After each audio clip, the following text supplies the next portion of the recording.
Good day to everyone. It is December the 19th, Sunday, 2010, and we are here today in the studio unveiling the largest esoteric library on the internet.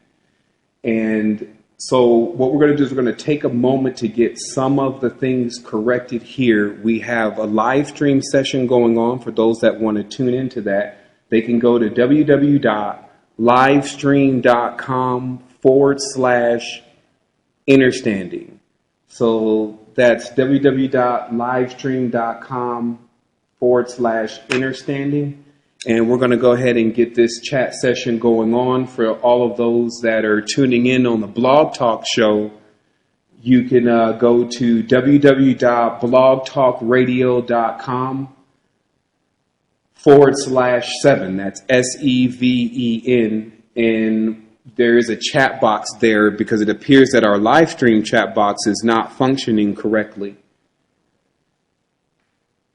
So what we're doing today is a very big benchmark. It's also going to be one of the final times that we talk personally towards the end of this year, and we're going to be bringing in a new year, which is going to be incredible. 2011 is definitely staged for major things to happen, and we're all looking forward to those things. And we feel like personally here at the Resistance that if we can give everyone the tools that they need, the tools that are necessary for them to get to the levels in which they wish to achieve, then we could see a better reality. And so a part of our forwarding mission, which is our actual mission to bring that about and to accomplish that, is to put the tools in place, put the tools into a person's hands and let them be the judge of what they feel like is going on in this reality. And since that has began, we started first with a cipher. And so before we get into that, I wanted to say anyone that is calling into the switchboard, if you are calling to and you want to get on the line later on to ask a question, you only have to press, I believe it is number 1. And so those are for people that are in the particular chat room. Also, again, we're hosting this from Livestream, and I'm going to put that address in the chat box, which is www.livestream.com/innerstanding. And it will be important for you to go to the live stream session at least at some point in order for you to be able to get the proper links to the library. And so before we uncover that, I also wanted to introduce Carlos. I'm in the studio. He's a very, very, very strong supporter and member of the Resistance. He's here in the studio today as we accomplish this major feat. And I'm sure Carlos has a couple things to say. Yes. Good day, Resistance, wholeness and balance to everyone. First off, just want to make sure that everyone understands that this is a major milestone for us. There will be more, but they're all the pedestals of Ascension for us. And this has been a big impact in my life personally. And I just want to know that everyone knows that I have the privilege of being here. Awesome. So this is how we begin today. Is we're going to talk about a lot of things, and that's why the show actually was that we increased the time of today's show. We went from 1 hour to 2 hours in order to be able to compress what's needing to be expressed here in the time in the time that we have. And what I will let everyone know is that this show is being recorded, and they will be able to find clear copies of the show at any point in time. So if there's any type of information that they needed to receive from the show, you can go back and get it at a certain point. So basically what I wanted to talk about is it's necessary for us at this point to treat this particular call and this particular time as if no one has really heard of who we are and what we're doing. And we feel like that's very important because a lot of people receive different messages from Facebook and from sharing with different friends about the library being unveiled. And some people that are just into knowledge, as many of us are seekers, decided to tune into today's show and to get that information. And so what we're going to do is we're going to do a quick sound test here really quick. And because I'm hearing on the chat line that the sound keeps coming in and out. So if everyone would just give us a brief moment, we're going to do a quick sound test. And we are in Costa Rica, so. Okay, let's.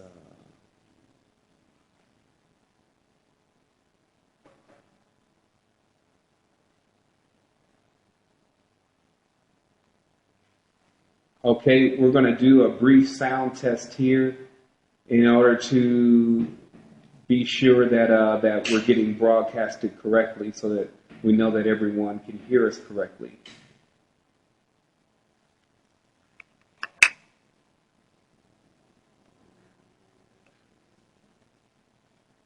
Okay, we're doing the sound test now, and I see Isaac here in the chat room. Isaac, could you tell me how the sound is on your end? And also, if you're logged into the live stream widget, how the sound is on that end before we begin today's show, so we can make sure the sound is clear.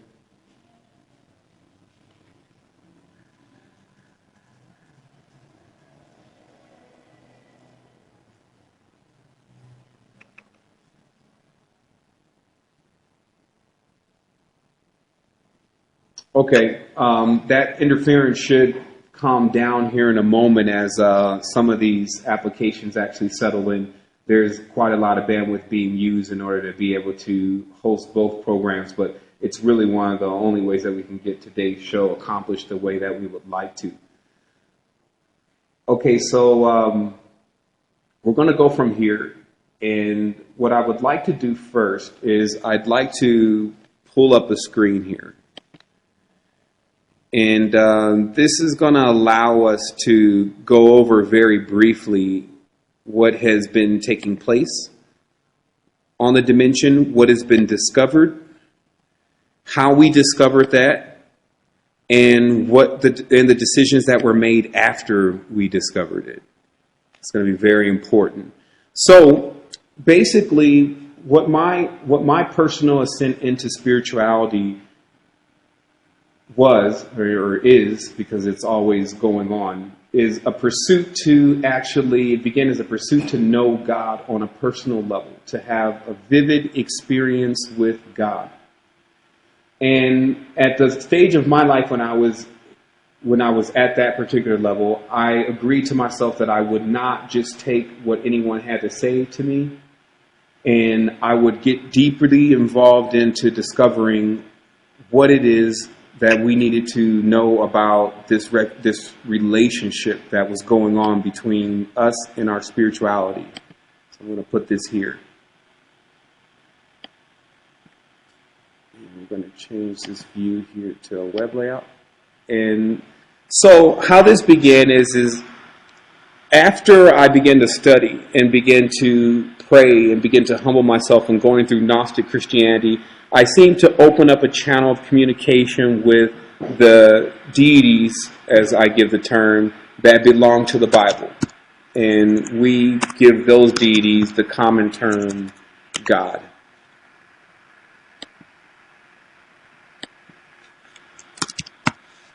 So what happened is that in my pursuit for God in its truest extent,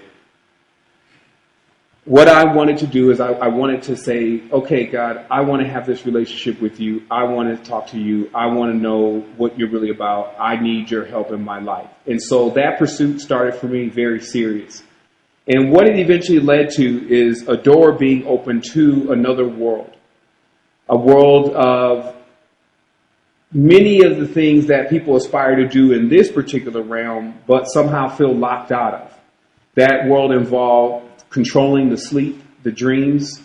That world involved making contact with other beings. That world involved even somewhat of a war that was taking place between what I believe was the classic good and evil. And as I began to accelerate into this spirituality, which I was doing on a very serious level, and always having an analytical mind, meaning a mind that's going to think about every single integer, I started to discover several inconsistencies with what was being written versus what was really happening. But because I had already gotten so deep into it, as many of us have started off in Christianity or started off in Islam and have gotten very deep into the religion, the occultation, as I call it, meaning the actual process of how to change a physical being that has the ability to be spiritual and has the faculties to become spiritual into a spiritual being. Meaning, how do you get a person to aspire to higher things? And then that's where the God concept enters. And so what started to develop within my encounter with this being we were calling God at this point, which was going through the Bible, is my perception of understanding what exactly was going on in the spiritual realm.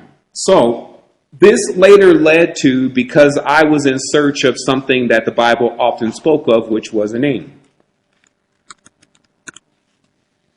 And it talks in a couple areas about the Bible, if you start to study the Bible very deeply, that there are certain names, and that even the Messiah was to have a name, and no one knows that name. And even the God of the Old Testament makes a very large deal of making sure that the name is kept. And so where this discovery led to is it led me all the way up until the point where I can give people the knowledge that's necessary to discover what is exactly going on, not only with their major religion, but also the religion that's in secrecy. Because everything here on this dimension is like a mirror, which is when you could see one side of it, but another side of it you don't understand much about. And so this advent of this knowledge is about unveiling this knowledge to everyone so that they have it at their disposal, so that they're not just listening to what I'm saying or what a few other people have been bringing up about the etymology behind words and the origins of the God itself, but they can have the information themselves and go ahead and study it. And so, since some people have tuned in definitely into the line to get the information about the library, what we'll do early in this recording is we'll reveal the location now of the library. And where we're going to do that first is we're going to do that first in the chat box of the Blog Talk Radio forum.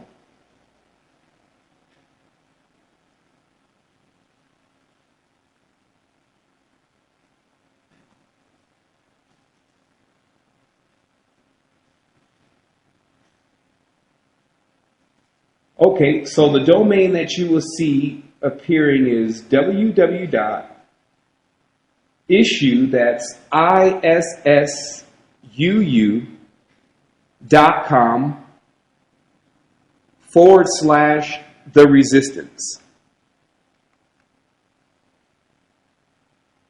Once again, that's www.issuu.com/the resistance.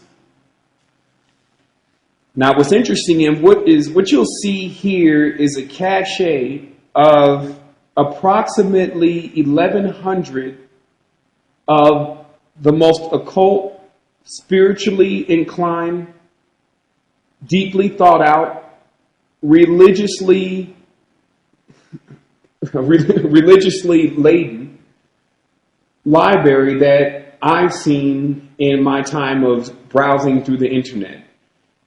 And in my time of browsing through the internet, I've come across several things. Like in the beginning when Scribe.com, and many people are familiar with Scribe, in the beginning when Scribe.com started to allow people to upload books, there were many things that were coming onto Scribe.com that were just phenomenal. And those things were removed within maybe a week or two of them being posted. And so there were several times that when I would see certain works, I would always make sure, even if the person had uploaded maybe 100 or 200 books, I would make sure I spend the night in downloading those books. And sure enough, at times I would go back to the library and it would be, and the whole library would be gone. And I'd be thankful that I downloaded that. And so what happened was I started to not know whether or not I should ever release some of the information that I had. So I started to comment a lot about what I have found in these different books, and I would always get to, of course, certain parts of the book, because many books are steered towards a particular dogma or agenda. And I would get the knowledge, but I would know if I released the book, then I would always run the chance of the person falling into or being coerced by the knowledge that was in the book. So it was a problem for a while in me making the decision to ever release this knowledge into the public.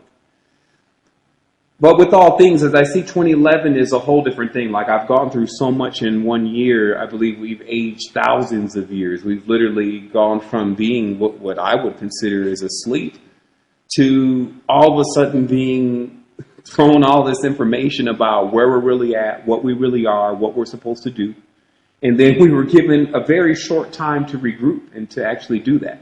And many people came in to assist on various levels. And so one thing that I wanted to make it very clear about is the resistance caters to the seeker that asks all the questions. He asks, or she asks, all the W's, the what's, the whens, the whys, the wheres. And until they get those answers, their soul, their mind is never satisfied. And that's the phase that we're here on, and that's, for better lack of words, in this grand plan of ascension for the species, that's the role that we play. And at times, of course, because there's another part of the factions, as I call them, that allow and tell a person, look, you need to relax on thinking about the world for now and just get yourself together. You need to understand that everyone's karma is their own karma, and that you need to just get yourself personally together. And so there's one part of that phase. And then there's another part of the phase that says, hey, you need to get out there and you need to get in and solve the problem. So look at what we're actually experiencing. And this is what we experience in the yin and the yang, or the Eastern or the Western, or the different polarities that are on this dimension. What we're literally experiencing is we're having to be two ways. And that's where I wanted to hone in on today. Because in a lot of the knowledge that we're looking at right now, in this particular library, the biggest question would be, well, if you've read any of this stuff, or all this stuff, or a quarter of this stuff, could you just help me out and save me time from reading all of this? And just tell me, what did you find out? And what I'll tell you is this. It was as simple as the knowledge that we just recently came into because of the ascension cycle, meaning that we go into these phases that last for a certain period of years. So let's say the last 9,000 years, things have been reset somewhat and souls have come back, and now we're living in this particular reality. And we started on a certain level of knowledge. And most people can identify now that a great deal of that knowledge has come from the pyramids, because the scholars of the time, the people who were attempting to learn something, were always looking at that pyramid and saying, what's in there, or what is that about? And it's always been the knowledge that within the Sphinx there was located a library, and in that library contained all the information that one needed to know about Earth, its measurements, and its system, and how to run it.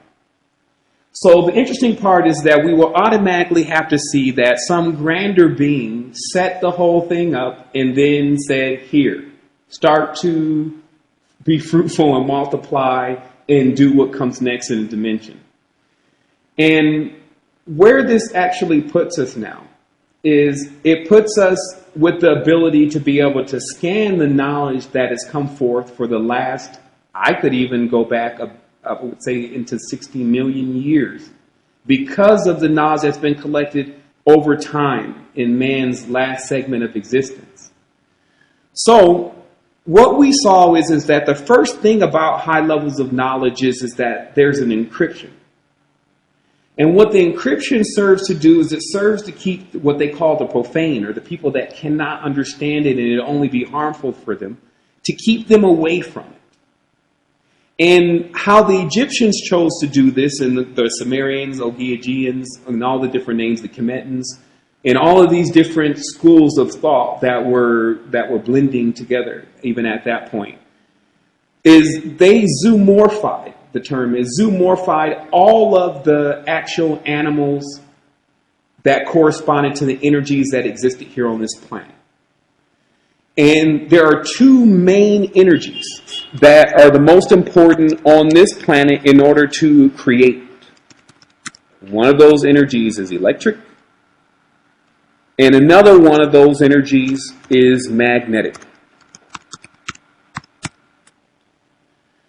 So with this electric and this magnetic connection, this particular energy can create energy, free energy, and free energy basically perpetuates any society, perpetuates thought.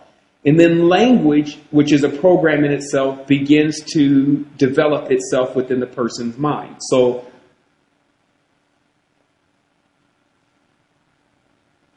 okay, I see IM says, we are the library, access information within. We say access information within and without. And that's really where the Eastern and Western worlds have really come into place. And we're going to address a lot of things just directly here because we do have 2 hours on the line. And I believe that personally that this is, again, becoming such a large hallmark for what's really going on in the spiritual world is a time for us to address many of the ideas and concepts that have been going on in the spiritual world. And like I started this conversation, there's 2 ways that we have to learn to be. And we can see that the Western world is extremely external. But we can also see that the Eastern world is extremely internal. And with that, a type of internalism has allowed a lot of the information that the Western world is now needed, which we're now getting to just now get into our hands.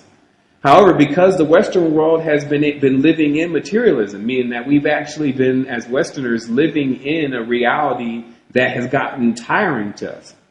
We have a great benefit because in many cases I see in other countries where they've been raised on indigenous habitat, them wanting to actually go into this Western world that tears a person up and takes years off their life, but teaches them many different things very fast. So it's like the advanced course. And so what we're talking about here is we're talking about having the ability to allow your ladder to connect.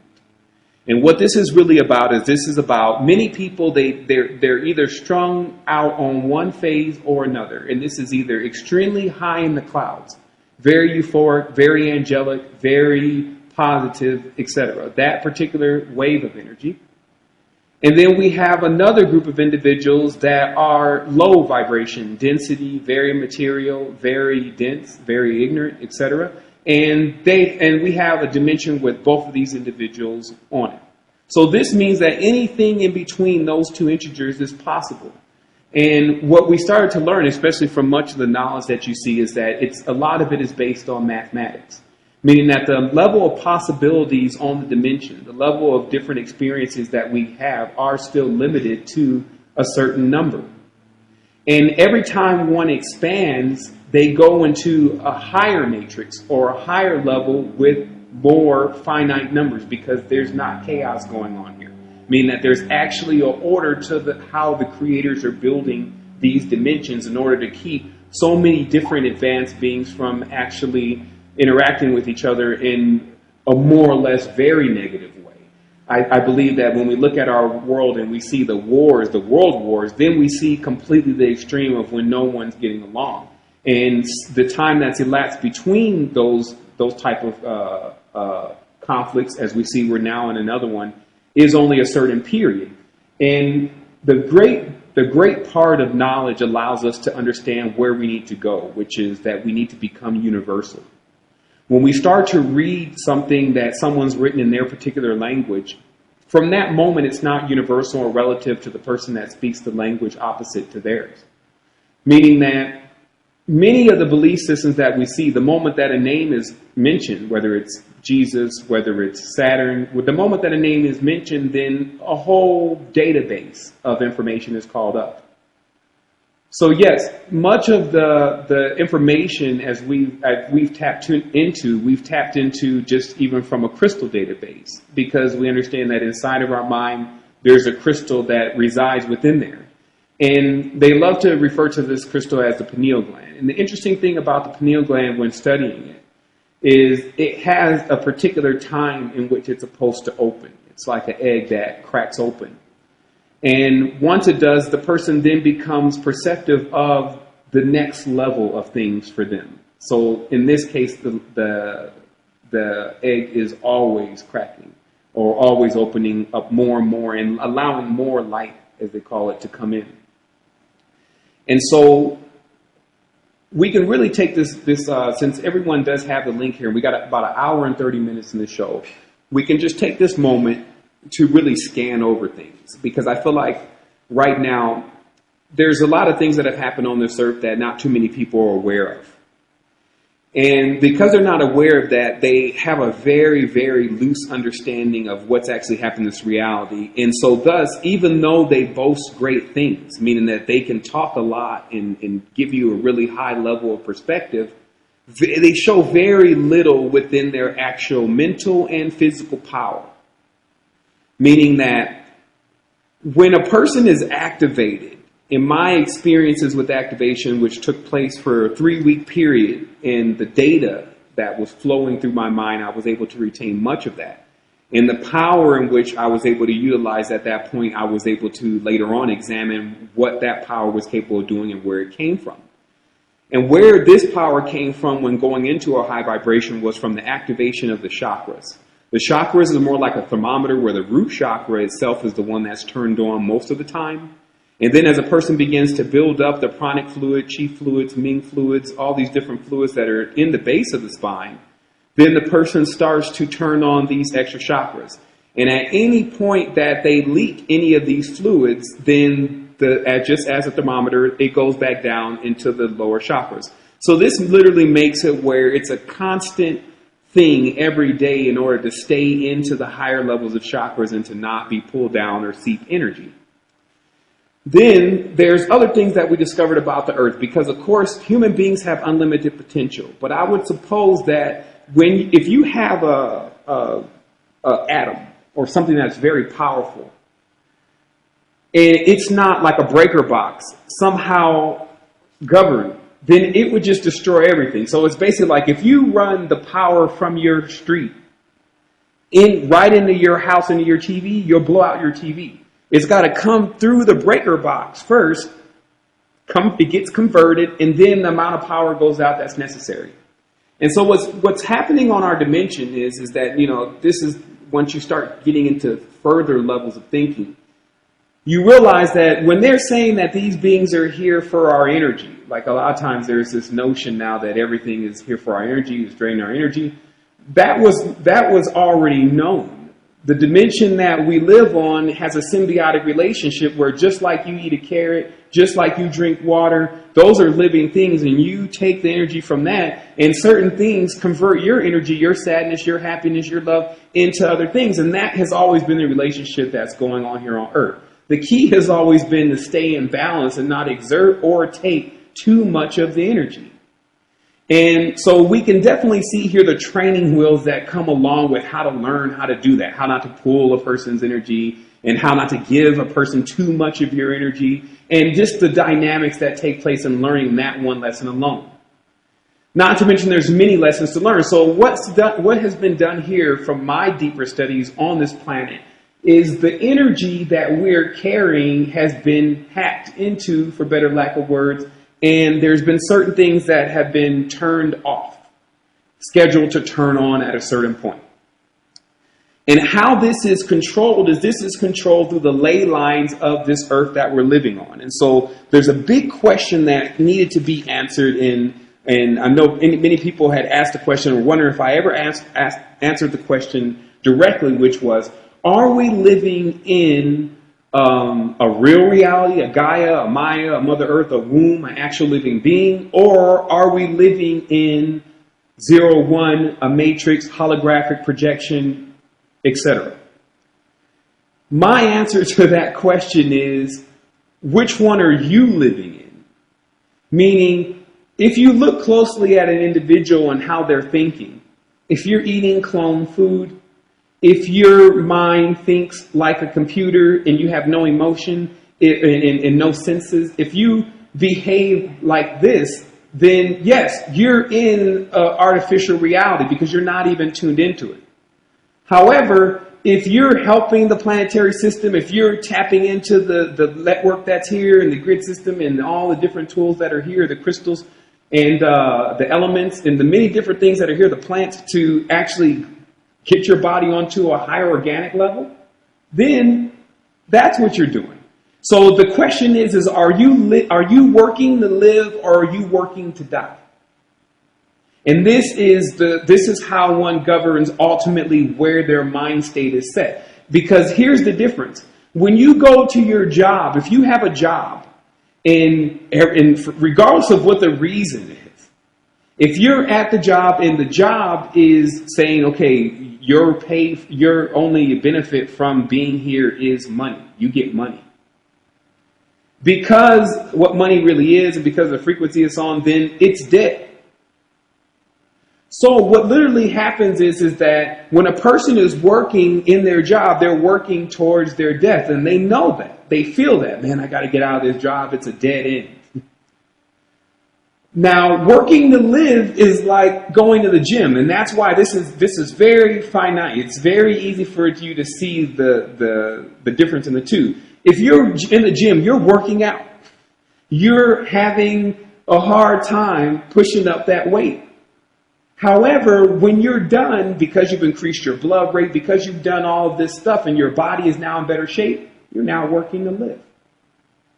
So it's very easy at times if we go back to some of the simple things to see where we need to go realistically. If it's a matrix, which means a womb, a place where things are cultivated, the necessary procedure that would be for us to get to a higher level would mean we would have to gestate from this particular womb into the next one that's larger, which has more experience, etc. How to do that would definitely be just like a child. When a child leaves its mother's womb, it leaves its mother's womb because the child is too big. It's reached the 9-month period. Notice the number being used. And now, and in most cases with the masses, and now it's time for it to exit into another womb.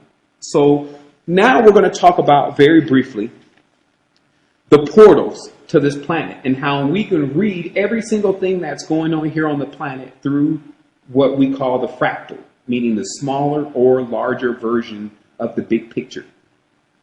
So what I see connecting to this planet is a tube. And this tube is referred to at times as the wormhole, the holy, zero. The reason why whole is zero is because it's literally a portal. It means nothing that's here, everything that's not here, everything that you've never discovered. But you got to take another portal to another world because you cannot try to take the construct of this world and then put it into the new world. The new world has its own construct. So the thing is an opportunity to be able to go into a broader construct if the one that you're currently in, you're maxed out on. And so this happens for people at various phases. Some people can sit on the porch in their town all day and never even desire to even leave the town and be totally content. While another person cannot even stay off a plane for a moment and can't stay still. They just have to be international. And so we get that and everything in between. And so what this is allowing us to know is that when you're ready to go to the higher level, regardless of your philosophies and what you think is going on, now we're going to show you that the information and the knowledge has always been available. But if you want to root yourself, meaning that if you want to take the other path that we've already discovered not to really get anywhere, as Einstein says, you cannot develop anything new using the same way of thinking. Meaning, or it says we can't solve problems using the same thinking that created them. So this is about getting into a higher level of thinking, a universal level of thinking. But before people can do that, it's obvious at this point that they're going to need to prove some things. Meaning that when you tell them that, hey, this is what's going on with the whole Jesus thing. This is what's going on with the whole Christian thing. This is what's going on with the whole Judaism thing. And when they get that information, not to feel offended because they want to accept the story that they already know has been tampered with so many times by a source that we know has never been accurate at giving us correct information. We cannot forget what has been going on in our history and imagine that's changed because our reality right now is only inclusive to light workers. Meaning that light workers on this planetary system, as far as people who believe in the New Age level of spirituality, still don't outnumber the military. So the thing is that if we can make a sober estimate of exactly what's taking place here on this planet, then we could benefit the most. And that's what gaining the knowledge is about not using your ego or your geo, your earth mind, your material mind to decipher what's really happening here through your emotion, but using your intellect in the higher levels or the magnetic levels of your knowledge in order to be able to access what you really need to have, which is both. And so we're going to explain it.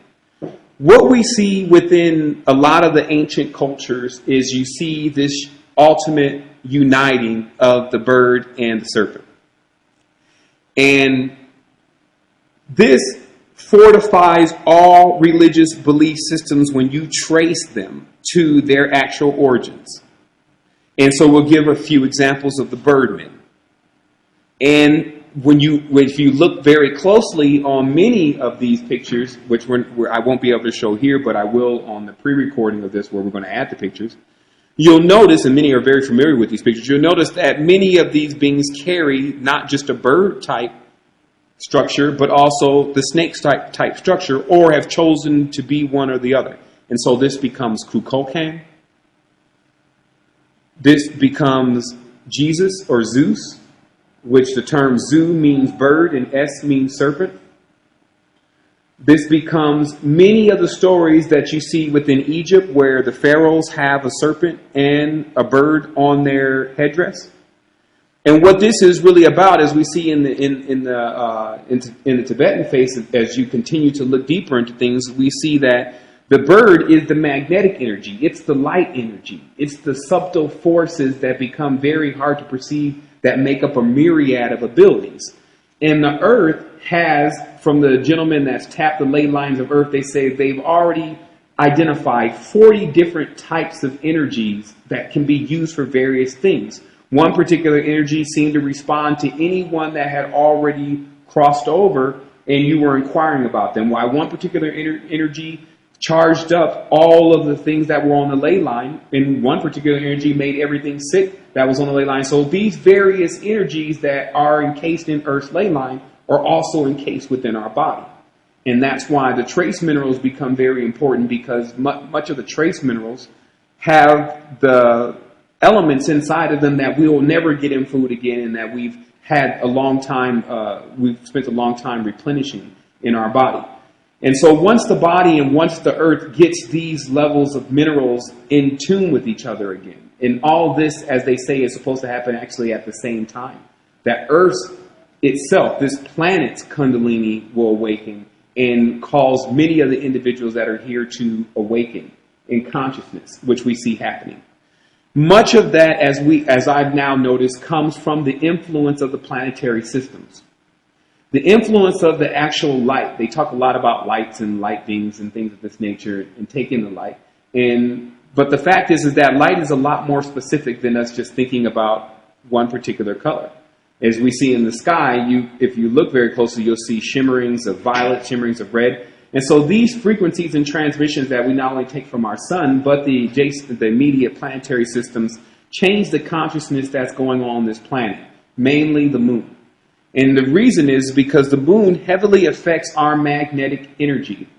And that magnetic energy in turn allows this area in our brain, which is the hippocampus region, I like to call it the bird's nest, to be able, it stimulated itself by magnets, which is what was discovered in the pineal gland experiment with the North Pole of a magnet. But the energies, the two energies are very important because it actually tells a story of the progression of man. It appears that the five-pointed star, which they call pi, is the actual diagram for the previous edition of man. And we've definitely done a lot of study into the pentagon and the pentagram and its origins and magic to discover what exactly makes it so mystical. And it also is a grand point at this level to tell everyone exactly what it's about. And because it's something that I've always wanted to know just the actual truth on, and to have it means the five elements, and it means the five planets with Venus on top ruling. What it really is about is that the symbol of the previous man in his perfect state is the upright 5-pointed star. So you can only imagine if someone chooses to turn that star upside down, what that actually symbolizes, because the 5-pointed star, which is also breaks into pi, breaks into golden mean, is also the format of many of the different fruits and plants and things of this nature. So anytime that this star would become inverted or someone would use that as their symbol, then that means that they're everything against the perfection of nature in which we can clearly see exists. The interesting part about it is we discover that with everything there's an antithesis. There's a thesis or antithesis, or there's a life and then there's a death. And what we're having to discover is how to mold those two and how to become creators with those two. So in this case, we'll call life and death magnetic or electric. Now, it appears that if you walk into a high magnetic field, you would experience all sorts of what you would call life. There would be paranormal experiences. There would be regeneration of the skin, regeneration of the body, and many know about this with some of the different chambers in the magnetic chambers, especially even in Saqqara, that have been shown to heal people. And then it seems like almost on the opposing end, if you walk into a highly electric field, which we're actually in, it would begin to deteriorate and wear down your body. And so this electric we know now as the L. Because the story actually goes, much of the actual information that is known about the particular individual Jesus, written in the New Testament, is actually the story of Pythagoras. And the story of Pythagoras is very interesting because it's actually plagiarized from the Bhagavad Gita. And it actually explains how not only the father of the being we now know as Zeus, but the son were in the planet playing the God and Savior role. And in this, both of them ended up making errors. And many people are yet to know about this. I'm sure, more than sure, as long as you continue to read into the library that was provided, you'll see that the papacy has no interest in telling anyone what's really going on here. Not to mention, it's way more than what most people can believe. So none of our conversations at this point are going to be catered to individuals that have not at least read up on the current knowledge that has been put together by individuals such as Nassim Harriman, David Icke, Michael Tsarian, even the Theosophical Society, Annie Besant, Ledbetter, the Seven Bodies, the Bodies of Man. Many of the different factions, and that's why we chose to be non-biased with the library, because we realized that each person was in possession of some higher level of knowledge, and that's how they ended up getting so high. However, within having tunnel vision at times, if you don't have the whole picture because you don't have the internet, which many of these people didn't, if you don't have the whole picture, it's easy for you to immediately judge that this is what you're supposed to be doing because you don't have the whole story. So the story of this individual, which was known as Indara, and his son, is just this, that in conceit and in pride, one fell for 10,000 years to earth and took the form of a snake. And from that point was to teach individuals how to become a bird, basically, because it had already been a bird. And the interesting part about this is that the reason why we know this story is true is because we've now discovered in archaeology that serpents evolve into birds. And that's 100% verifiable. So, as we see with this deeper level of knowledge that's here on this tablet of Earth to give us the information about what's really happening here, we see that the draconian system, which says that humans are wingless dragons or worms, may be in fact true if one remains in a snake-like state. And in this snake-like state, which seems to plague individuals first within the language, as we talked about within the English language, these words sir, sar, sor, sir, and sir all meant snake. And in our language, when one would make a gesture like, hello, sir, or in the military, they say, yes, sir. The gesture is basically saying, yes, ma'am. So what we already discovered, as David Icke has gone into in various levels, and I've definitely done my work in going into it in various levels, that the lower degenerized level of our existence is within electric. It has its own power. We cannot deny its power. It's controlling things on the dimension. However, there's more to be gained. So anyone that gets caught up into these religions for a prolonged period of time start to gravitate towards certain levels of knowledge that are very limited. And what that's done is it's stagnated much of the growth of the dimension. And so now we're here to boost it because people will have the knowledge of understanding what exactly they're doing. When you start to read anything that's from another religious faith, it checks back to a number. Then that number checks back to a planet. And so in the old days, if you said, hey, I'm number 3, they already knew that you represented the dogma of the Trinity and everything that existed of, which anyone that represented that knew. Now you have people saying that they represent something that they don't know the full entirety about, and it's caused big problems.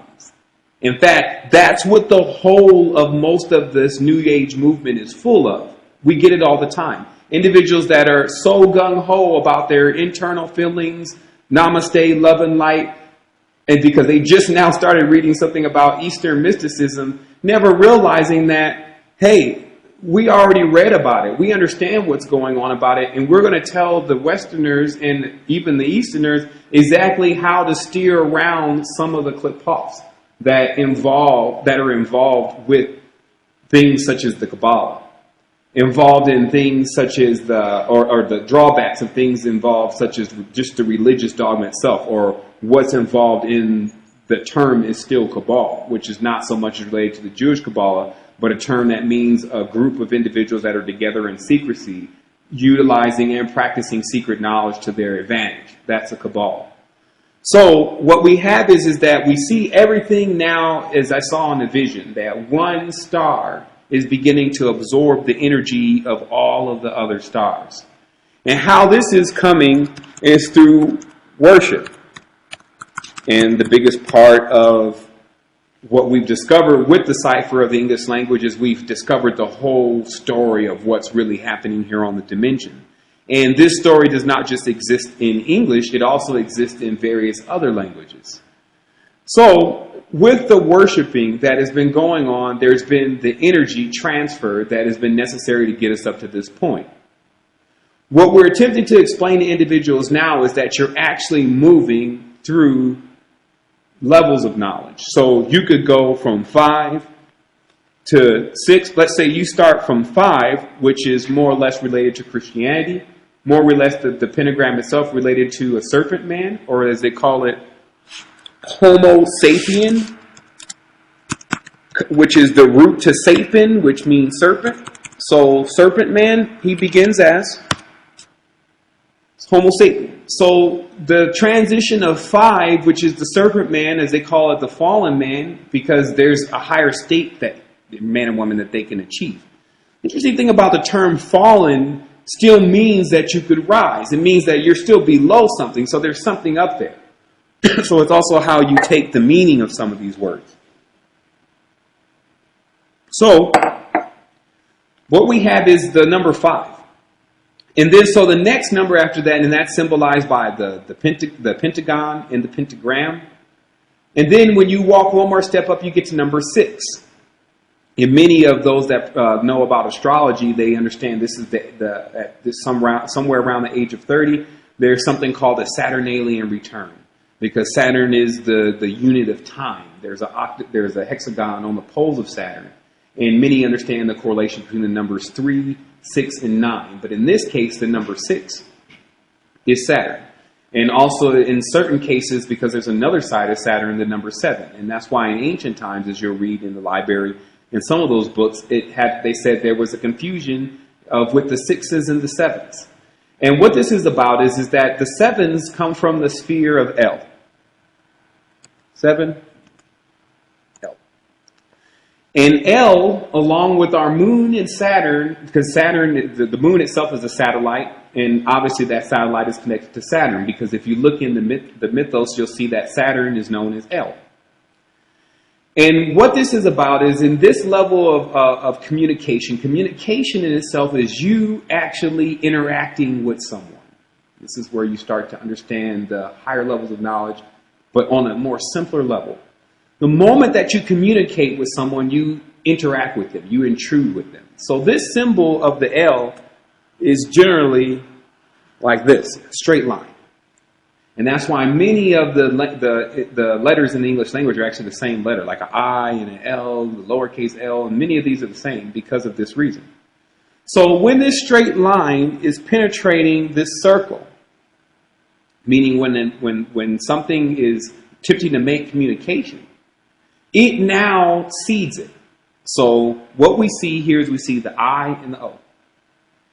And we see the phallus entering into what they call the yoni.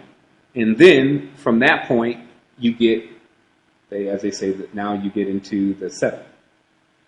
So as we get into 7, you see that this is more or less something to do with Elohim. This is something to do with the beings who said they originally created the earth the way that it is right now. And then you can go from there and move to the 8. And when you get into the 8, you realize that then there's a feminine force there, and then there's 2 wombs, and this is an infinity that exists here. As for those that are on live stream or seeing some of these symbols, 2 planets that are connected together. And then we start to understand that there's a connection between our planet and Venus. And we're going to be doing a whole series of videos, especially a part of what we're going to be launching in the new year.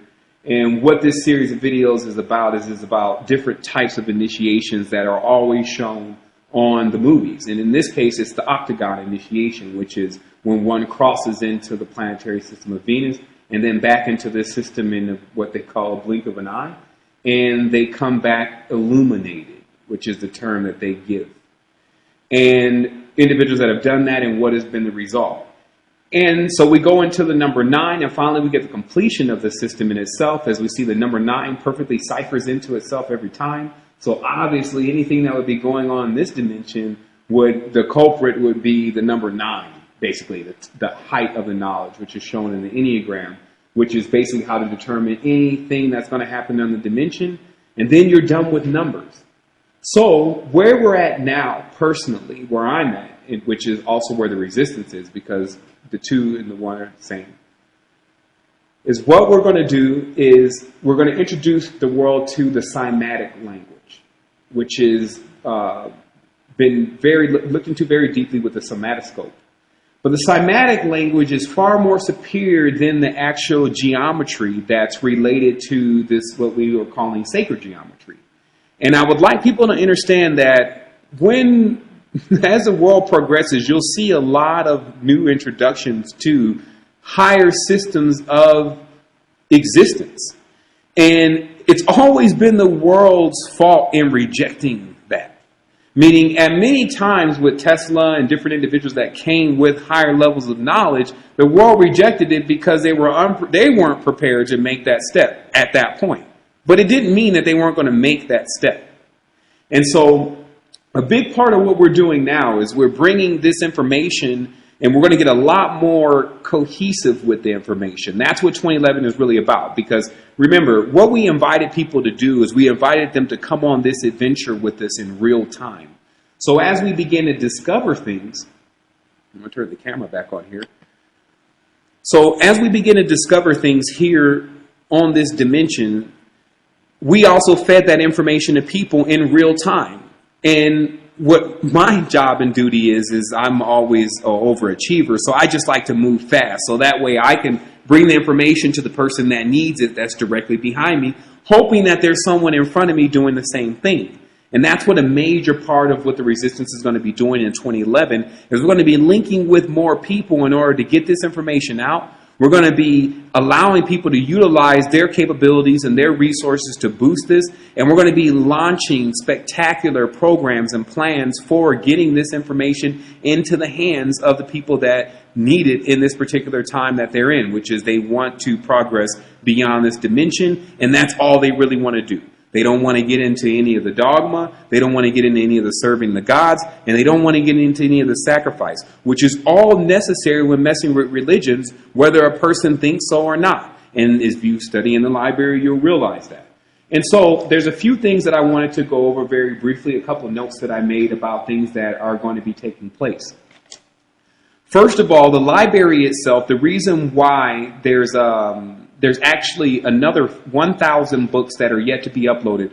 500 of the books that we're to transfer over are actually too large for the platform itself, which we're going to be expanding more into and linking in with the Resistance site, which is www.resistance2010.com.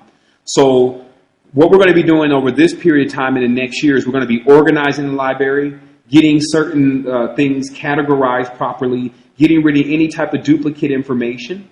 And in addition to that, we're going to be setting up a clear portal for anyone that wants to add information to or add knowledge to the library. Check out any of the books, meaning actually download the book, which you can do by filling out a quick form and then getting that form to us and letting us know which book you actually would like to download. There's another 500 books or 400 books approximately in our 4 shared count, in which we haven't moved over into the new library also because we just wanted people to see majority of the new stuff that we've acquired. And so that makes now approximately 2,500 books because there's another set that I have downstairs that will be included in this library. So that's a major thing. What I also wanted to talk about is it's a big time right now for many of the teachers to be retaught. Because there's a lot of the things that we're just figuring out. And although a lot of people don't want to admit that maybe they have been wrong in certain areas, especially if they've taught other people, there comes a time that within any expansion that you're going to discover things that are not exactly parallel to your old self and to the old ways that you used to believe. And so what we invite any person aspiring to be a teacher is to start joining our sessions that we're going to be having every month on Blog Talk Radio in regards to examining things more clearly. As in next week, we'll be doing Christianity and the Bible, Gnosticism and Kabbalah under the microscope, which is where we'll actually bring out the pictures, we'll bring out the information, we'll bring out the books and the references that are necessary for a person to investigate those things with their own time and to make a proper assessment of what exactly is going on now that they have all the data, so that they can possibly change the direction of their ship, or arc, as we call it. What we also have going on is I would like people to understand that because our dimension is populated with other beings, there is a heavy level of understanding that needs to be done with the difference between a god of the air, a god of the land, a god of the sea, and these differences. And the interesting part is what we started to already talk about earlier in regards to, and the screen should flip now, in regards to the type of energy that we were discussing. And so it's automatic that we can come to the conclusion that the magnetic bird type energy is an aerial spirit, while the electric energy is more of a grounded type spirit. And so this would be the difference. And then when, let's say, if you wanted to mix electricity with water, like the electric going into the water, then it would need to have a certain conversion to take place. And so basically what I'm getting to with this particular gods of the ocean, gods of the land, gods of the sea, is to understand the boundaries that exist between many of these species that some people are purportedly worshiping, and how it would immediately make one dual, or it would put one into warring with another being, meaning that if you actually are into the dogma of the Holy See, which is Catholicism, and the serpents on land have a problem with that, then you're actually in that conflict. A big part of freeing ourselves up from the energy that's being drained from us that we're going to need now is about disavowing certain connections with things that are just extra weight. And again, in reviewing the library, one will come across many documents that show where much of the fetish and much of the idol worship and much of the trinket worship has really come from, and the things that really work and those that don't, so that one can get lighter and get themselves away from things that they don't need to be associated with. In the particular library itself, we have a phenomenal thing going on because we have stuff that's from the 1400s all the way up to last week. And so the library, which you can look forward to within the shelf part of the library itself, and we could go to that page now. Let's see here.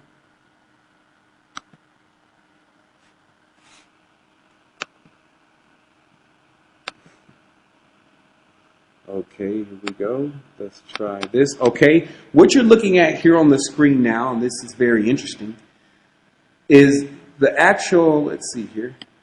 Looking at that, let's drop it here. Okay, this is actually the other purported largest esoteric library on the internet. And as you can see here, you can't even access the library without being a member. And of course, they charge, I believe, $100 to become a member. And there's no telling how many books are in here, if any books really. And so I thought that was interesting. And so what we'll do here is we'll go to the ESU for a virtual tour.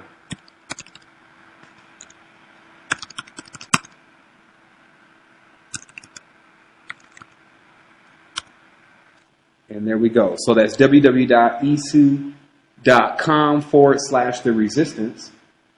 And here we are. So what you'll see here, for those that have logged on to the site, is you'll see the resistance shelf. And what we're going to start doing is we're going to start rotating the books that are here on the shelf, which we can actually hyperlink into Facebook and into the resistance site. And we'll cover different topics every week, and we'll get the supporting data that matches with those topics so you can go to those books. In addition to that, what we're going to be doing is we're going to be using the converter, which converts much of these books to audio, and we're going to be attaching audio files to these books as we go along so that the library itself will be very interactive. As you see here, you can access the whole library of books, as it says here, 2,039 documents. In actuality, there's about 1,200 documents in here, and the remaining documents are actually duplicates that have to be uploaded in another way in order for you to be able to access them because their level of content.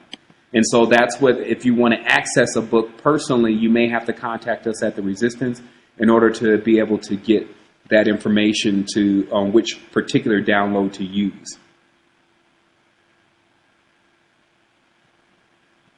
Okay, wonderful.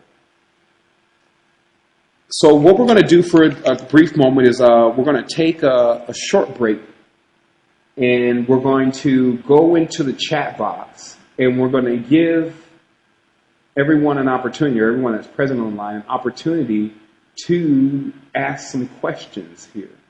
And so if everyone could hold for a moment, I'm going to go ahead and pull up that box, and here we go.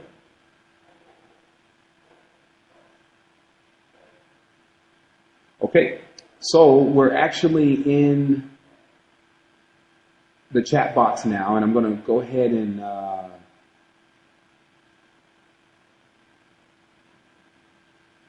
look into the box. And I would ask individuals to not overwhelm people in the chat box. I see that there's some slight issues of someone bringing information and overwhelming the chat box with that information.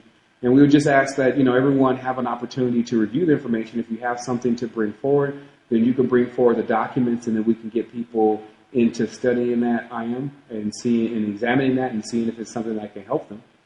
What I'd like to take the time to do for those that are in the chat room now, that if you actually have a question, because I'm looking at the chat box.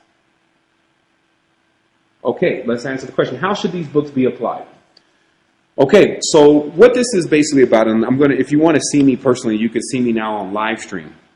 How should this library be applied? Because much of the content that's here is very strong. But you have to remember that there's a situation that's going on from both sides. And we only explain this side as positive and negative.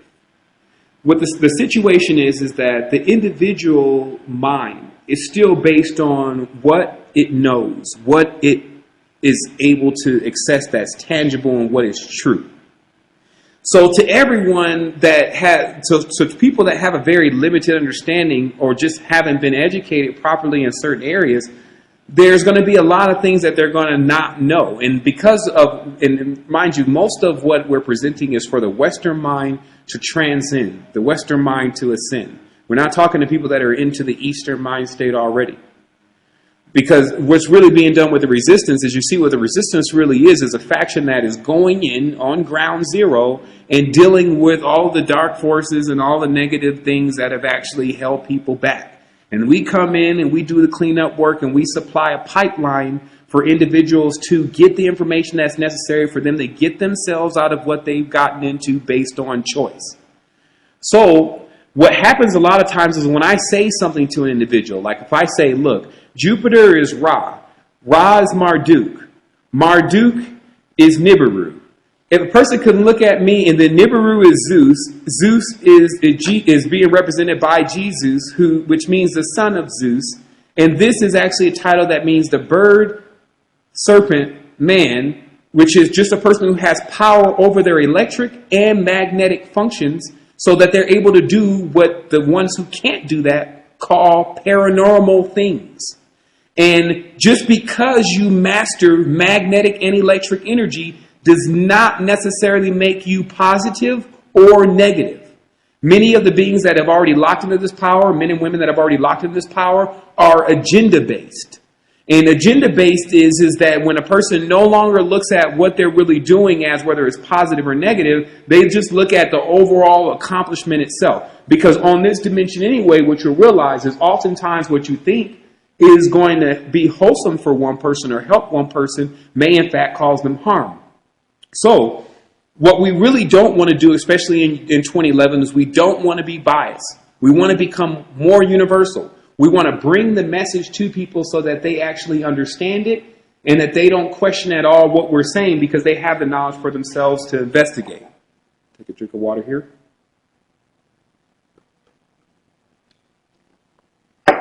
So how we're actually going to construct this library, because again, members of the resistance get things first. Like if you're tapping in, you see there's about, I'm not sure how many people are in this chat room. It seems to be about 20 to 30 people in this chat room. Exactly, a massive brain upgrade, especially if it's an audio. But let me just explain it as this. There's 20 users in this chat room. And so 20 people know right now about how to access this higher level of knowledge. So there's, of course, going to be a residual effect that happens from this knowledge getting into people's hands. The main concern that we have right now is whether or not the information should be given to people or it should be held back. What I've decided is why everyone is still deciding, we're going to give it to the people, because I've always been a big fan of giving. And I've always been a big fan of also allowing people to have the right to make their own decision, but have everything presented before them. I think it's very sneaky to tell people only a certain part of the religion, and that is a serpent-like character. And that's why I say there's always still something going on the dimension, because I've seen these beings before. Many people reported about these beings, but they choose not to reveal themselves. In addition to that, even a lot of the energies that we're saying are here to help us could help us more than ever by just letting everyone know that they're here. And so you need to understand that there's a part of the brain that's not calculating things properly, meaning that there's a part of the brain that's literally missing parts of this equation to understand why things are happening. And so what this library is really about is about you being able to get the information and the questions that you have in your mind answered. Then what we'll continue to do is we'll separate this library into certain categories that become the primary things, supporting documents, particular belief systems and thoughts, so that you're able to go to other people and to explain to them what exactly is going on. Meaning you can take what you find in here, snip, screen capture, etc., and take it to someone and say, here's what I discovered. And it's here written, not by the person that I'm listening to, but this person that existed in this particular time, et cetera, et cetera. And so that's really, this is also a big part for me because, again, there's a lot of stuff since 2 years that we've been talking about and telling people that has been going on. But because it's not been really written down or we haven't been able to find a book that's written it that way, then it's become basically my word against what everyone else says. In that, I've actually faced a defamation of my character by an individual who refuses to contact me, which is Lynn and Honor, because of changing certain things that were written within a document that is very important at assessing what happened here in our previous cycle of Earth that was located only in the Appendix B of the Code of the Matrix. So where we're really at with this now is that I would ask, and I'm looking at the chat box here, and I would ask IM to discontinue to actually just put this information in the chat box right now and give people an opportunity to tune into what's really going on the line now. And I ask you that out of all respect. And like we've talked before, and I've asked you to present the information itself so that everyone can look over and have an opportunity to look over it. But I don't believe now is the time, especially since you're also getting into this on an in-depth level. And continuing to do so will just result in me removing you from the chat box, and I would not like to do that. So I'm just asking you to respect that information that I'm presenting to you. So basically, there's a couple more things that I really want to go over here, and so that we don't get too far off track, because there's always a certain element of distraction. Actually, now that I look at the notes, it appears that most of this stuff we've actually gotten in through, which is really, really awesome. I would like people to tune in to definitely the show that's taking place in January. We're going to be using January as a month to completely, we're just going to be using January as a month completely to talk about only the body, alkalinity levels, taking in certain types of food, the effects of fluoride, getting rid of fluoride out of the system, how to scrub the intestinal walls, different things about the trace minerals. So we're going to be getting into basically an activation extravaganza, because we're sure the energy that's coming through now is able to carry people a great deal of the way, which is that magnetic energy is definitely getting higher. And so I would request that individuals start to utilize times like today, yesterday, full moon periods to meditate, and learning how to breathe through the nose into the top quadrants of the frontal lobe, and getting the sensations that are accompanied with that. So that's going to be January. We're going to be talking about a lot of that activation. So we're now 1 hour, I believe, 1 hour and 21 minutes, or 12 minutes, let's see here. We're approximately an hour and 15 minutes into the show. What we're going to take a brief break, and we're going to allow some of this information to sink in. We're going to provide some more links. And when we come back, we're going to get into talking about 2011, what the Resistance plans to do. We're going to talk about the Wholeness Foundation, our new nonprofit organization. And we're going to be just getting into a few more things. We're going to talk about our Innerwear, which is the clothing line that empowers you. And we're going to be talking about the Code of the Matrix 2 when we return. So everyone, there's going to be a brief pause on the line. We did upload some music today, but somehow it didn't get in there. But we're okay with it. So we're just going to take this moment. Also, I'm going to just take this time before actually we pause, and I'm going to take some of these calls that are on the line, and to see if these the people that are actually on these calls want to say anything. So let's see here.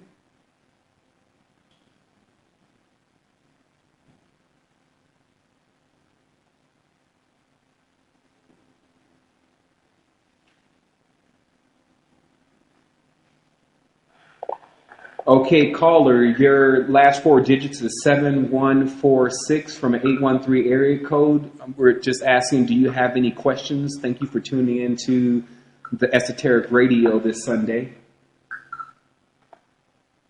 Hello, can you hear me? Yes, we can hear you loud and clear. Hi, this is Nancy McNeil. I'm actually a member of the I just had a question about what's the actual force that the Earth is taking in the universe. I know that you said a little bit about you stated something on the website about the Earth, and you said that the actual force that it is taking is, I'm a little nervous here. It isn't the truth on as Definitely. In fact, let's see if I can get you a graphic on this really fast, since it's already actually on this computer. Carlos, you want to go get the thumb drive? It's actually on top of the thing downstairs. I'm going to get you a graphic on that, brother, so that you can see what the motion is really like. And while we're getting this transferred, I'm going to explain it to you. So basically, and Nassim Harriman brought this up, and it was, just ingenious, because many of us that study the astronomy and the astrology on the planetary system started to notice the spiral force. And the interesting part about it is that when we start to do our visualizations, it makes a big deal to understand where we're at in perspective of things and exactly how fast we're really spinning. I always say a large part of the reason why we're able to stand up on 2 feet is because of how fast we're spinning. We're like a gyroscope. And so what this is really about is the planet, and I'm just going to take a moment to explain before I drop this file over. The sun is barreling through space. It's not in a fixed position. And so what they're saying is the way that we actually look at Earth right now, as far as the sun being in the middle and then we're rotating around this sun, and that's what we're doing, is just as primitive as saying that the Earth is flat in our perspective of how we think about what's actually happening, how we're moving through the galaxy. The fact is that the sun is moving at hundreds of thousands of miles an hour, barreling through the galaxy. And the planets are actually spiraling alongside of it. And the graphic is here, and I'm going to drop the graphic in now. And it's very interesting because when you start to see things that way, then you realize, okay, I'm really on a ship, for better lack of words. We're going somewhere. Because we're hundreds of thousands, if not millions, and I can get more exact with these numbers later. But we're hundreds of thousands, if not millions of miles away, millions of miles, I assume, away from where we were at last year. So this literally means to me personally that we're definitely going to be experiencing some things here shortly, because as we continue to travel throughout the galaxy, eventually we would make some type of real blunt contact. Not to mention the contact that's already going on now. And so what I really see within the spiritual circle now is this preparation for certain individuals to get ready to open up a new dynamic of dealing with a hyperdimensional lifestyle. Meaning the real thing, understanding exactly what reality you're in, how to block things out of your reality, how to control your emotion, how to utilize the energy coming from the moon, how to tap into the ley lines and find ley lines by dowsing, using your own body or even the dowsing rods to be able to find points to charge on. So this is really what the next wave, and many people would always say, no, that's not really what's going to happen. That's not what's going to take place. That's way too far out. But the fact is that it's the same thing that happened back in the Stone Age when you were attempting to convince them that we were going to the space age. Those people then, excuse me, I have to get some water. Those people then could not understand it. So here's the actual graphic here. And let's see if we can get this up. And so if you're tuned in the live stream, and for those that are not on the live stream, let me put that, I believe that's in the chat box now. But for those that are not on the live stream, you can actually tune into the live stream. You can see us live here, broadcasting from the lab, as we call it. And you can also get the actual screen share of what exactly we're looking at. And so I'm going to take a moment. Brother, are you still on the line so that I know if you're at, okay, so sure. Have you tuned into that live stream session yet? Or are you able to do that so you can see that? I go online on my phone, so I'm okay. Now. Okay, that'll actually be available for mobile later on, so you can actually see it. But I will play it for those that are actually tuned into the call and wanting to see it themselves. But what this graphic basically shows is it shows this motion that I speak of. And let's see if we can get that plane. Okay, so what the graphic is showing is it's showing the spiraling of the galaxy from the two-dimensional perspective. And then it's panning to the right in order for you to be able to see it from the side. And then what you're seeing is you're seeing a coil type motion that's taking place here with the planetary system. So it's literally like our planet is making a huge corkscrew spiral through space. So it's really easy, obviously, because something moving at this type of force, it's in many planets, for us to pull other things in that we go by. And this may be a big part of how people end up in a planet where you're cruising through space, you're in your hyperdimensional vehicle, connected with all there really is, not really aware of yourself, because that's what that's about. And then all of a sudden you get pulled into this wormhole. And then the next thing you know, you're coming out a womb, which is shaped like a vesica, a woman's womb. And then, life has began. Training has began. So go ahead, brother, with your last question. Okay, you said that will be available on live stream. Yes, this is definitely, it's actually available on live stream now. And then once we end the call, the live stream will save, and then you can play it again later on. Okay. And also, I've been using a lot of the techniques that you presented on the site, and I appreciate your work and everything. I was looking to donate again soon. Also, I've been having really vivid dreams lately, where I can actually see what's going on and remember and write them down. But I haven't actually been able to actually get more control of the dream, I guess I should say. I don't know what's the next step to take on that, or to actually do the things in my dreams, flying or whatnot. Is there any other things that I might be missing? Well, beside the techniques that are talked about as far as like covering the eyes, watching the amount of intake of food before you're going to sleep, getting that breathing in like 15 minutes before you go to sleep so that you can have that pranic fuel, for better lack of words, to be able to make that travel. The next thing is, because certain people are at another level of their actually dream phase, especially if they've actually controlled dreams before. And this level is really more about, it's more about watching and being able to actually start to, because you're keeping a journal, I take it. Yes. Okay. So to be able to actually map out where you are, and this is let me make this a little bit more clear. These days, instead of actually controlling the dream, I'm more into where I'm at and what Dream Guy is doing, rather than trying to control him. Because after I'll tell you what's really been happening is that after 1999, and again, much of this could be the phases that we're supposed to be graduating into anyway. Because in many cases, many people were astral traveling, not even being spiritual people at all, or, lucid dreaming, and just utilizing that world to do what they can do in there. And many people were very aware that that world was open and utilizing it, but there's many of us that have tapped into after 2003 that it wasn't as easy for whatever reason. And then we talked about a new configuration on the planetary grid, which is, what these light workers seem to be doing all the time, is sending energy and shapes and things into the grid that they don't even understand anything about, and don't understand where it's really affecting things and evoking the angels, etc.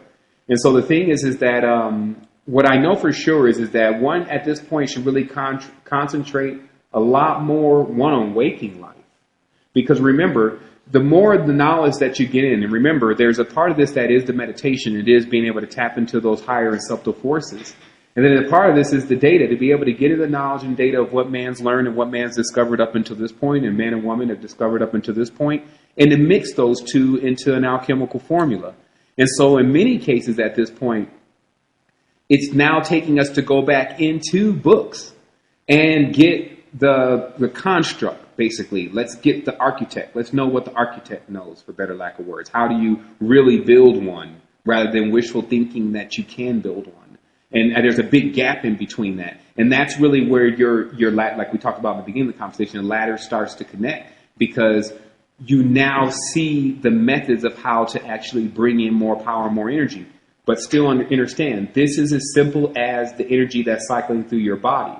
And so if you're not already feeling surges when you're doing the whole body breathing, then you need to stop where you're at, work on your alkaline level, which is easily done by decreasing the acid in the body and increasing in the herbs, the oreganos, MMS, different things in that body, increase that alkaline level and know where your alkaline is, basically, and start utilizing when your body has so much energy because it's breathing, it has no choice but to, for better lack of words, fly when it goes to sleep. And this is also within working out. Even the rocking the head back and forth, what has been discovered is that it ups the body 10 watts or something of this nature of wherever units they were measuring it, which are really high. But basically, rocking the head back and forth builds the energy field of the body. Spinning the Sufi, as a Sufi spin, builds the energy field of the body. And working out, like push-ups, sit-ups, different things of that nature, build the fire levels in the blood, or the oxygen levels in the blood. And this gets you to where when you're asleep, you're not really asleep. You don't really need the rest. And you have now this, you have the data, the mental, the physical, and the spiritual all combining in one. And so what we want to really do is and there's a couple other calls on the line. I'm definitely going to take those calls. But what we want to do is we want to make sure that every show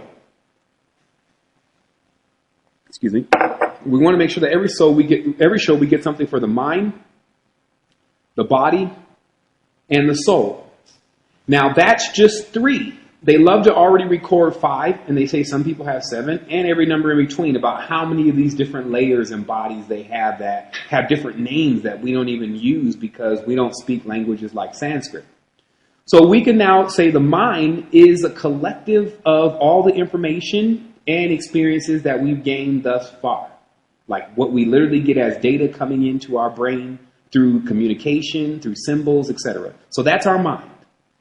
Our body is, I call it the playful beast. It could be more seen like a lion.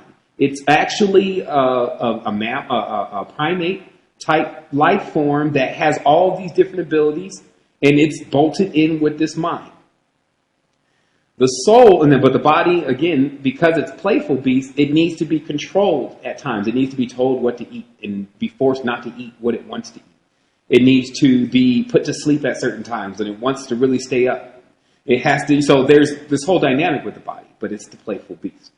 Then we have the soul, which in itself, I only accredit to the Most High. It's like that's the all-spark, as they call it.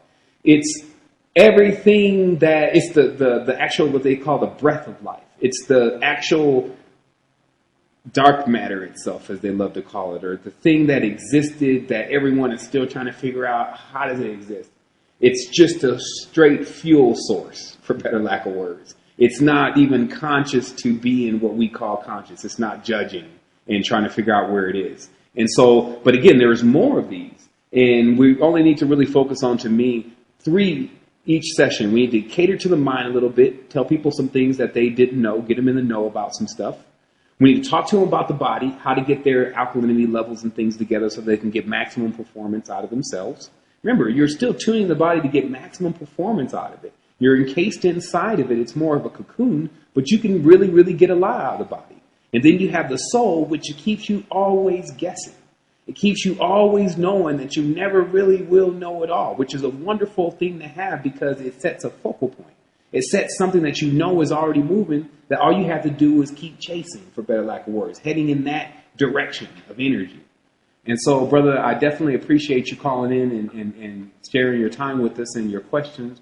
And hopefully we got the questions answered to the best possible, to the best possibility. Well, thanks, Sevan, and, hold us to the resistance. Thanks. No doubt. Hold us, brother.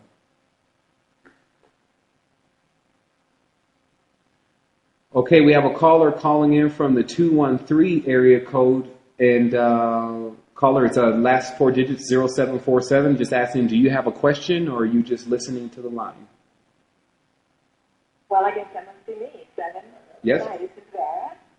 How are you? And, it's not so much that I have a question. I guess it could be considered a question. But if you had a female counterpart, I would be she. I've followed your work, your life, your story is so similar to mine, except I've diverged a little more into the fields of science and have applied and integrated principles of science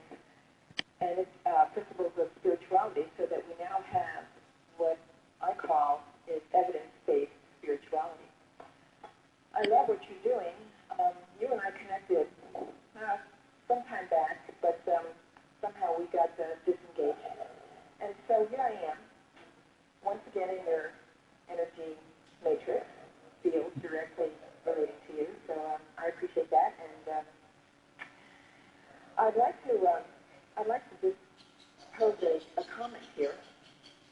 There are so many aspects of your work and the information that you're presenting that is so valuable. But there's more to it that I haven't yet seen you address. And I'd really like to see you go into more of the esoteric, mystical aspects of our bodies and how that is really nothing more than hard science veiled.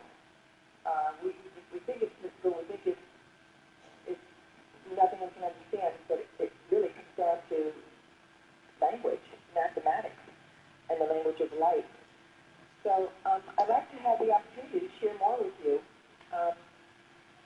There's a way to now analyze the urine and saliva that reveals every dimension of our being, what we're experiencing in the environment as well as the internal environment as well as the external environment. And I don't see where you've accessed that knowledge yet. And I'd like to bring that to you and to all of the members of the resistance. Okay, well, I mean, knowledge in itself is, I think that's, everyone always has an opportunity, as you can definitely see on the Resistance website, has an opportunity to present their information.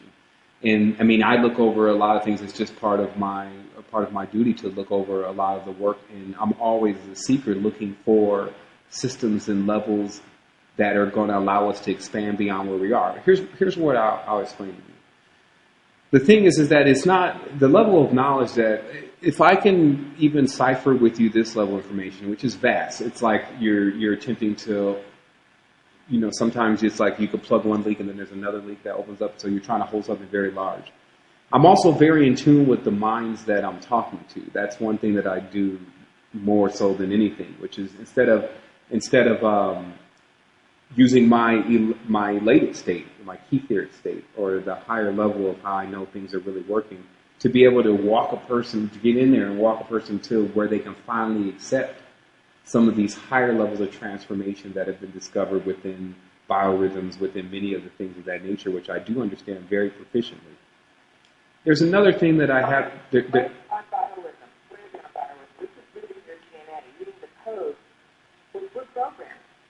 The programs are very light, very existent the moment we come in here, as well as what cycles we're going to be falling into in other lifetimes.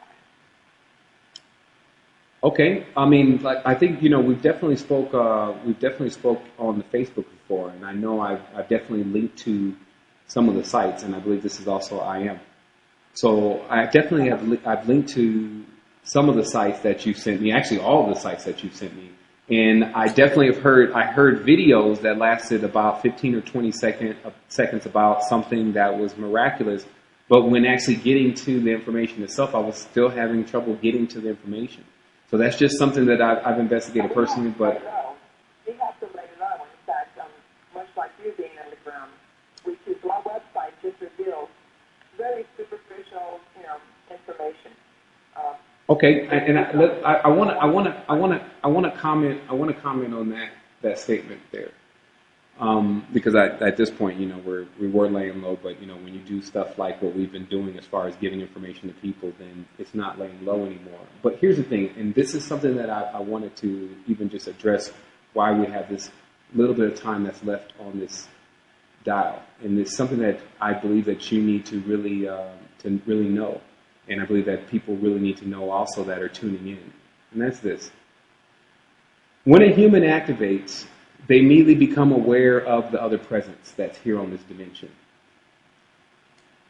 I'm not sure, that's why I say, like, when I went into spirituality, I went into it to discover what was really here and to communicate with that and to see that vividly, not just in my meditation, because I get into really high states in my own dream anyway. But the fact is that when a human activates, when those chakra sensors turn on, what I believe the most important thing to do now is to explain to everyone first what they're going to deal with, which is why I released the library today. Like when you're going through fourth, you're going through fifth, Or first, many of these people, as you say, when you read their DNA and RNA, they come from different paths. But they're going to make contact with what they are, that higher self, as they call themselves, which is the other one of them that's controlling the meat body version of them, that's connected through the cable. So when I've already pulled back off of this planet, I've already seen everything about how it was wired together. But the main thing was I saw the process that it was going to take for individuals to get unwired. And it doesn't start with activating them first. When you activate them, you immediately put them in front of the stuff they haven't even learned about yet, which is the other beings that are here on the dimension and what their agenda is. And so they can at least not have the problem that happens when most people come in contact with them, which we see with Masonry, which we see with many of the secret societies and the systems that are out, which is they just bow down.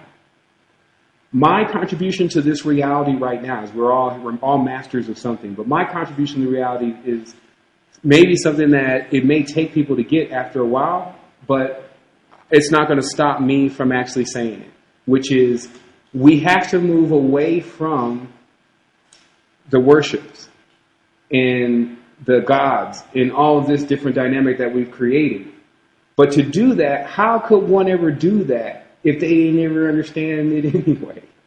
And so they can't make the jump. I've watched people try to make the jump from not having any information, a Western mind. Remember, I told you in the beginning of the conversation, I'm not talking to Eastern minds. They're built entirely different. But the Western mind... I absolutely understand that. And this is not about the programming simply of the cable line. This is about seeing who we are as we've been created. It's like seeing our life from the eyes of God, the Most High God, not the demigods. I'm talking about who created us, who is the source. It's seeing our whole story and how it unfolds, what the plan for our life is, what the resistance is as we try to manifest that plan, that higher plan.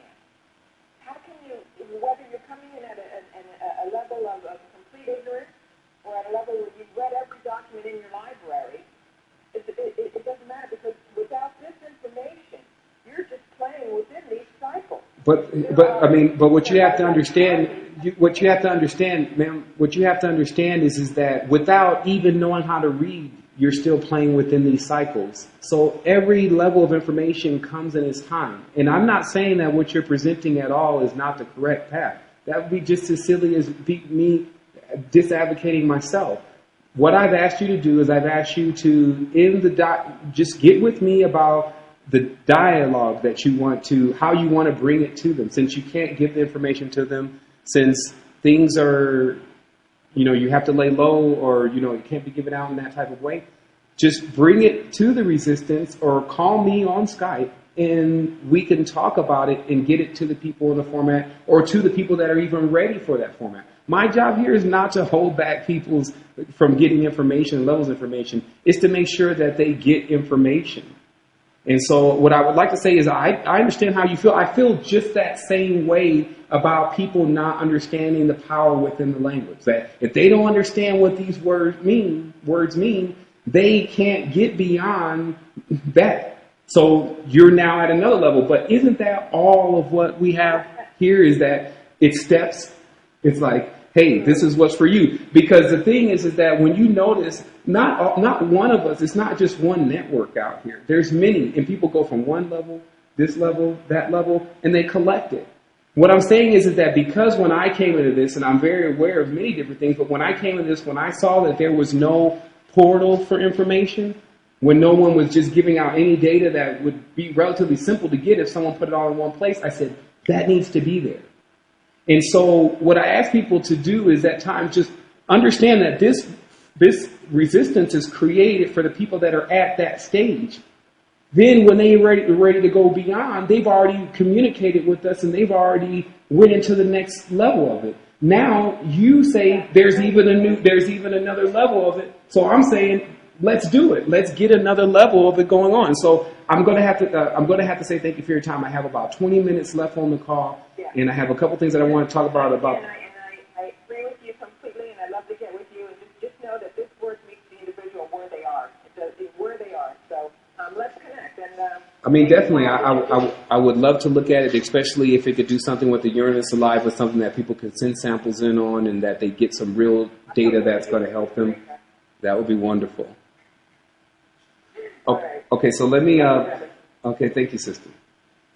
Okay, we're going to take this brief moment, since we only have about 20 minutes left, and we're going to explain just a couple things about what we plan to do next year. And what this is mainly focused around is the foundation itself. And what I began to realize is that realistically, how many people can get on a boat that's not built yet? The interesting part about the transformation is people need a place to transform. They need the actual doctrine or the actual knowledge, the information that's necessary. Even with what Vera is saying on the line of presenting more information, even getting a curriculum together, I've thought of getting a curriculum for homeschool networks that are attempting to give the children knowledge that is going to be more beneficial to them than what's being presented to them. And so what that's about is this is all about the foundation, which we're calling the Wholeness Foundation. And what the Wholeness Foundation is about is we're now a nonprofit organization that is devoted towards bringing knowledge, wisdom, understanding to the people that decide to receive that.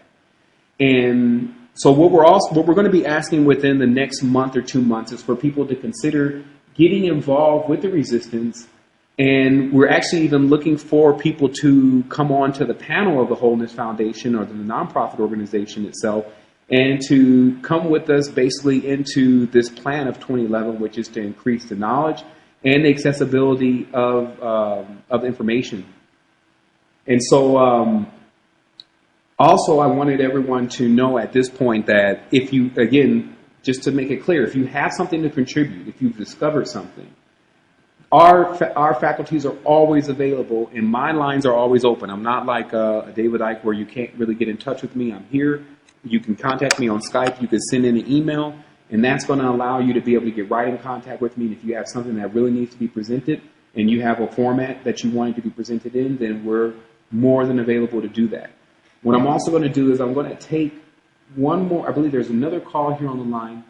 And just so that we make sure that we get all of the calls that are on the line today. And I'm just going to check with Carlos really briefly to make sure that we have everything under control here. As far as yes, I think we've covered a lot in this session, and I think we just got to talk about the major future projects we're working on. Okay. Let me get the camera going on here. So what we're going to be doing also is in 2011, we have a few different things that we're rolling out. The first main thing, of course, is the library. We haven't even gotten to 2011 before we started. But remember, you're just seeing the skeleton of the library now. What this platform actually allows us to do is it allows us to do many different things with how we actually embed the books. As you see, you can read a full screen shot of the book. And that allows you to, and then, of course, if you wanted to download the book, then you get in touch with us. The only reason why we're doing that is to allow people to get the books that they need and to see exactly why they really want certain books if they're attempting to download them and propagate them through the Internet. So as you see here, it allows you to view the book. Actually, let's see. Here, there's the screenshot. So what the platform allows you to do is it allows you to view the book in full screen. And as I said, we'll be attaching audio copies onto the book, and it allows the people who, are trying to get a lot of the information but don't have a lot of time to do that to be able to get it a lot faster. And so that's definitely a wonderful tool. What we're also going to be doing is we're going to be utilizing the power within symbols and a lot of the finite science that we've discovered. And that's what everyone has to understand. The resistance itself has been up for about 1.5 years. And we're just getting off the ground. In many cases, we've had to produce much of what you're seeing with just what we have here. And that's been a challenge, but we've never allowed challenges to stop us. People should understand, though, that we are upstart. We're up and growing. We're always looking for help. We're always looking for people to get involved. And we recommend that people do that to get themselves a more grander part of life. Whatever you give, you're going to get back even more. And that works with everything. And Also, we're going to be utilizing, as I was saying, a lot of what we've learned with symbolism and with two-dimensional imprints on T-shirts to actually empower the wearer of the T-shirt, and we're calling that line inner wear, and that's going to allow basically a person to be able to power their body up. We're going to be using things like in conjunction with copper, things in conjunction with metal, certain crystal slabs, things of this nature. We also have, of course, a magazine that's going to be launching next year. In fact, when we produce in January the first set of those shirts that I'm speaking of, we're also going to give the people who decide to utilize those shirts the first edition of the Resistance magazine, which is in the know. It's just going to be up-to-date, current affair information, and, of course, lots of illustrations on what exactly you need to know about what's going on right now, what we've discovered, what someone may be presenting, etc. We're also going to be doing the new code of the matrix, which is we finally decided what exact format we're going to write the book in, because as you see, we have a plethora of data, many different things that we've commented on and written about, but much of that information that we'll have a chance to in 2011 put in the correct order, because again, much of this, as my enlightenment continues, I discover and then I just put it out there, and then people have to do their own due diligence, which I think is a big part of our growth, is to do our own due diligence and to not wait for someone to give us anything, and that's why we continue to move forward. What's going to happen from here is that we're going to be starting again a nonprofit organization, and we're asking again if you are interested in being a part of that to send some type of correspondence to me on the website or through the email or through Skype. And that seems to be it. So let me see. We have 13 more minutes on the call. We're going to just take a couple more calls here that are on the line, and I'm going to take a peek into the chat box and see if there are some questions here. While we're ending this... Okay, I see there's a question here. No, while we're ending the session, I know we only have a few minutes left. Anyone, I do encourage, we are very real people here and deal in the present with actuality. So at any point in time, whether it's Sevan, whether it's I, we would enjoy to answer your questions later on or in the future. Indeed. Isaac is saying, is there a portable USB storage for others pertaining to the library, possible portable USB storage? What we're working out is basically a way to get a person all of what's in the library. And of course, there's about 15 gigs of information there. I've already assessed how much exactly we have there. And so that is going to be provided through another channel in conjunction with the magazine. And so everyone can stay in tune for that.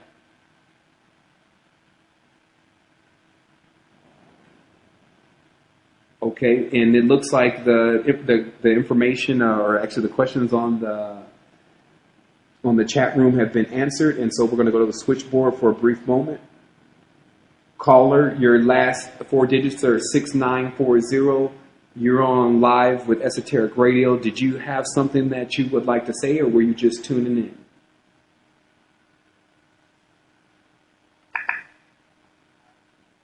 Okay, I'm having just a little bit of trouble hearing you. I do hear you talking a little bit, so if you could speak up just a little bit.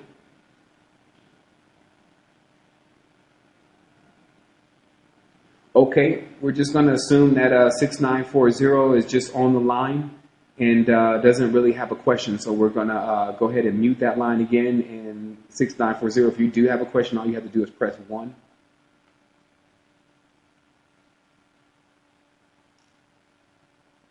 Okay, this is the calling in 7146. Did we already pick up this line? There was actually 2 813 area code numbers.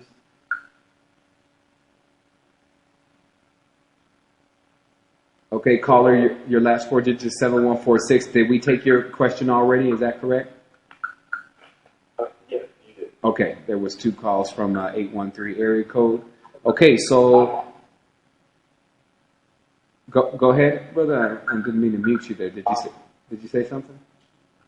I was just letting you know that I'm on both lines for the 813 area. Oh, okay. All right.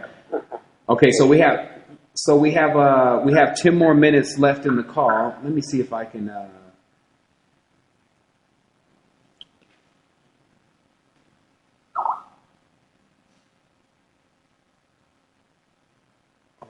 Okay, so we have 10 more. We have 10 more minutes left in the call, so we're going to take that time to.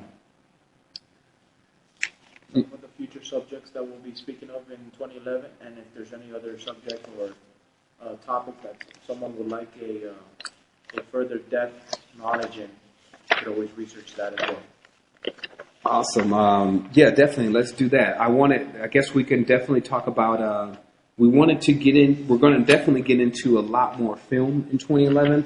I feel like personally that there's so many things that I can really uncover through the film now, because that is the higher level of programming that's taking place on the dimension. So it's easy for a person to unravel a lot of the mysteries if they understand what a lot of the symbolism means. So the part of the movie concepts that I have written down already is, one, to let everyone understand what the upside down triangle that they're seeing in Avatar and in Dune and in Iron Man really means. There's another part, as I talked about earlier, that I want to show this octagon initiation, this Venusian initiation, as it's called, where it showed that several stars are actors and several movies are crashing through or coming out of an octagon. I wanted to also talk about this whole ring concept, which is now starting to emerge with, of course, the Lord of the Rings and Green Lantern, and what the Saturnalian symbolism is behind that. I wanted to talk about what I call the Luke concept, which is the name Luke. It's always signified Lucifer, and then it gets confused with the light and different things of that nature. We wanted to talk about Luke Skywalker, George Lucas, and what all of that really means. Definitely the Percy Jackson and the Lightning Thief, how the individual that ended up stealing the lightning is named Luke, what that really means. Also, the phone booth. The meaning of when the five-pointed star unfolds, how it ends up creating what looks like a phone booth, and how they showed Superman going inside the phone booth. They showed Bill and Ted's Excellent Adventure, him going into a phone booth, and what that really means from a hyperdimensional standpoint, like when you can use shapes to travel. We wanted to talk about the royal egg. That's been a big thing that's happening and coming and emerging into the scene. I believe a major part of that is about the Earth itself being looked at as an egg in itself, and it's about to crack or hatch. And that ties into the whole Bucky Ball at Disney. That ties into the Mario Brothers in the beginning of the movie, where she had the egg. That ties into a lot of the ancient pictures in Christianity where Mary's holding the egg and being born of an egg, which is a big part of the whole serpent culture. We were going to talk a little bit about the Alices, and every time the movies feature the Alice, what type of programming is going on in those movies. We're going to be talking about the Davids, how there's basically this agenda that's going on the dimension to target towards younger Jewish children to get involved into the occult in order not to be bullied, for better lack of words. And this happens in Kick-Ass, where the guy's named David. He's supposedly a nerd, and then he gets to upgrade. Same thing in Jumper. He's a nerd. His name is David. Then he gets to upgrade.